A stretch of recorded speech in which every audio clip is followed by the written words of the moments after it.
Hi all, I hope you are all having a good day. I am Dr. Nazima Sharif.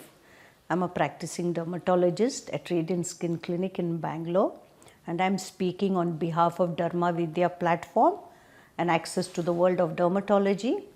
Today I would like to just give some relevant and significant information on a condition called melasma. Melasma, you might have heard of it or not, but it's a pretty common condition, especially seen in women, but also males are affected. Again, it's a worldwide condition. So what is melasma? Melasma is a discoloration or a darkening of the skin in certain parts of the face and other parts of the body. So a person can get a patchy, irregular pigmentation on the face in different parts. Now, what are the areas that a person can get these patches? One part is called the centrofacial, where the forehead, the nose and the cheeks may have those patches. Then there is what is called the malar patch, where only this area can have the pigmentation, or a jawline melasma called the mandibular, where a lot of pigmentation is here. So each of these patches are irregular, but they are mostly symmetrical and they are sharply defined.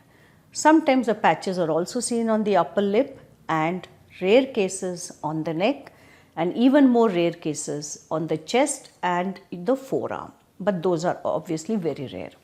Now melasma, when it occurs in pregnancy, which was what we used to see a lot earlier, it was called cloasma. So you would find a lot of pregnant women during their pregnancy, post-pregnancy, suddenly developing dark patches on both the cheeks. That was called cloasma, and cloasma is again a part of melasma. Now we use a common terminology called melasma because this will include all types of these pigments in both males and females.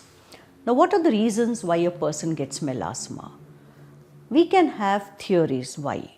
It is increased pigmentation by your pigment cells, which are stimulated by hormones and by sun.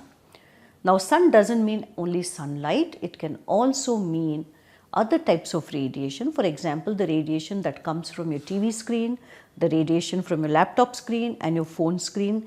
These contain white light, blue light, which are also responsible for making your melasma worse. The second are hormonal changes that which happen during pregnancy, or a person taking contraceptive tablets or other hormonal medications or any other hormonal imbalances in the body. There are other drugs also which can cause melasma, for example lithium. So these are some of the causes, but in some cases we do not find a cause. A lot of them are intrinsic. So of course, now when we are talking about melasma, there is another factor you have to know, that melasma can occur either as a superficial form or a deep form. This your dermatologist will be able to know what kind of melasma you have. So when the pigment is in the superficial layers, we call it a superficial melasma, and that responds very well to treatment. The deep melasma, the pigment is way deeper, so treatments are not going to be that effective as that for superficial. In the Indian skin, a person has commonly both the superficial and the deep component. That is why you might sometimes find that your melasma is improving, has improved beautifully, it has come back, or it has improved to an extent and some areas are just not responding to treatment. Now coming to why sometimes the melasma does not respond to treatment is because we do not take or we cannot take complete protection from all types of radiation. But we do advise you to please use a sunscreen, especially with not only a good UVA protection but also UVB, and also against infrared rays, and also against blue light, white light and visible rays. So using a sunscreen which contains, especially a physical sunscreen containing titanium dioxide, zinc oxide, ferric oxide is way more helpful. Now your sunscreen becomes a routine part of your life if you want to treat and help yourself with melasma. You don't use this sunscreen only when you're stepping out. You are going to use a sunscreen every 3 hours even while at home, since even the LED tube lights can also increase your pigment. Especially when you go out, half an hour before you step out, please apply your sunscreen adequately and then step out. And remember, a sunscreen can protect only for 2 to 3 hours, And if you're going swimming or in the water, it can protect for just an hour and a half maximum. So you need to keep this in mind when you're using a sunscreen. The other mistake that's done with a sunscreen, people assume it is a cloudy day or rainy day or a cold day, or they're sitting in the AC car, they say it is cold, why do we need to use a sunscreen? Now you need to differentiate that sunscreens are not to protect you for that, they are to protect you from the radiation which can pass through your car windshields, they can pass through clouds, and they can pass through water. So you need to take care of this issue at home.